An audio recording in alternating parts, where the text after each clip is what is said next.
তোমার পরীক্ষায় অনুচ্ছেদ কিন্তু 2টা আসবে, তার মাঝে থেকে একটি কিন্তু উত্তর দিতে হবে।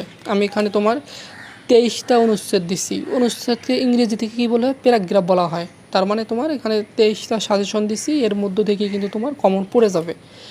আমি এই যে আজকে যে সাজেশন তৈরি করছি, আমি বিগত বছরের প্রশ্ন বিশ্লেষণ করে যে প্রশ্নগুলো সবচেয়ে বেশিবার আসছে, মানে কমন পড়ার মতো, সেগুলোই কিন্তু আমি এই সাজেশনে দিছি। তার মানে তোমার এই অনুচ্ছেদ 23টা পড়লেই কিন্তু হয়ে যাবে, এর মধ্যে থেকে কিন্তু তুমি কমন পেয়ে যাবে। আর সারাংশ সারমর্ম এই যেগুলো আছে, যেগুলো দিছি আমি, এগুলো যদি তুমি পড়ে যাও তাহলে কিন্তু তোমার কমন পড়ে যাবে। সারাংশ আছে 16টি, আর সারমর্ম আছে, দেখো সারমর্ম দিছি, সারমর্ম আছে 14টির মতো। মানে এগুলো কিন্তু খুবই খুবই গুরুত্বপূর্ণ। কারণ কি, এগুলো বিগত বছরের যে পরীক্ষা, সেই পরীক্ষায় কিন্তু অনেকবার আসছে।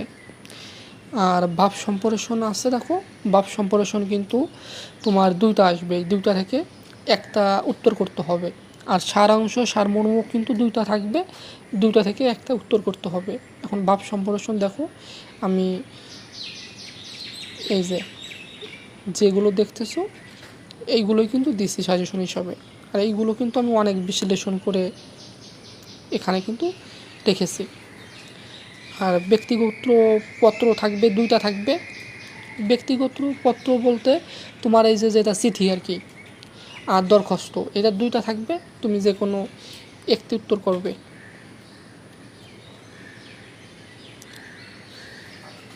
আর প্রবন্ধ, প্রবন্ধ মানে তোমার ওই যে রচনা আর কি, রচনায় কিন্তু অনেক মার্ক, 10 মার্ক, ঠিক আছে।